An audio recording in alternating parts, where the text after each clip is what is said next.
আসসালামু আলাইকুম, welcome back to my channel Sumi রান্নাঘরে সবাইকে স্বাগতম।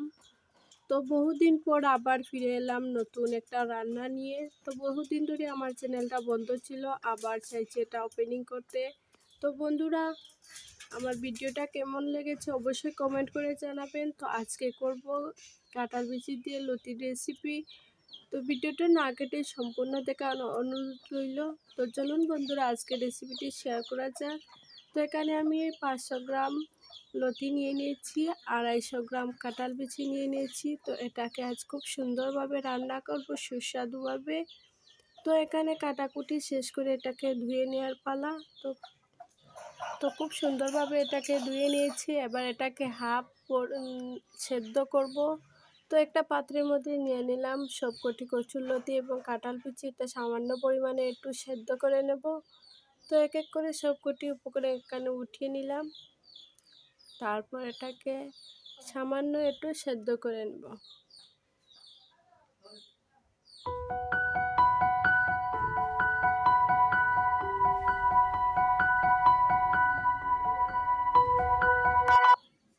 তো এটা আমার একদম সেদ্ধ করা হয়ে এসেছে। এবার এটাকে আমি নামিয়ে নেব। তারপর আবার এই পাত্রটা বসিয়ে দিলাম গ্যাসের মধ্যে। এবার পরিমাণ মতো তেল দিয়ে দেব, দিয়ে সামান্য মাছের লেজটাকে ভালো করে ভেজে নেব। তো ভাজার আগে একটু লবণ দিয়ে দিলাম আর সামান্য একটু হলুদ গুঁড়ো দিয়ে ভেজে নিলাম। তারপর রসুন দিয়ে দিলাম। তারপর পেঁয়াজটা একদম ব্রাউন কালার করে ভেজে নিলাম। তারপর এক এক করে দিয়ে দেব 1.5 চা চামচ হলুদ গুঁড়ো, 2 চা চামচ কাশ্মীরি লাল লঙ্কার গুঁড়ো, পরিমাণ মতো লবণ দিয়ে দিলাম। এবার একটা মাছের লেজ ভেজে রেখেছিলাম, সেটা কাটা বেছে দিয়ে দিলাম। তারপর খুব সুন্দর করে এটাকে আমি নাড়াচাড়া করে মশলাটাকে খুব ভালো করে কষিয়ে নিলাম। তারপর যে সিদ্ধ করে রেখেছিলাম লতি আর কাঁঠাল বীজ, সেটা অ্যাড করে দিলাম। তো খুব সুন্দরভাবে রান্নাটা কিন্তু সম্পূর্ণ হয়েছে। দেখুন কালারটা কত সুন্দরভাবে এসেছে, খেতে কিন্তু অসাধারণ হবে। তো নাড়াচাড়াটা শেষ করে এবার পরিমাণ মতো জল দেব।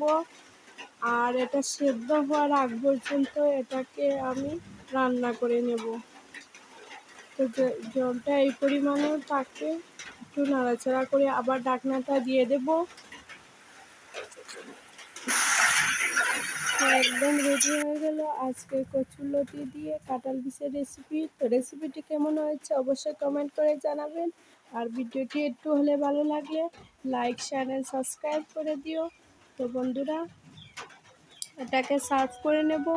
তো দেখুন কতটা সুন্দর হয়েছে, একদম তেল মশলা কম দিয়ে রান্নাটা। তো খেতে কিন্তু খুব অসাধারণ হবে।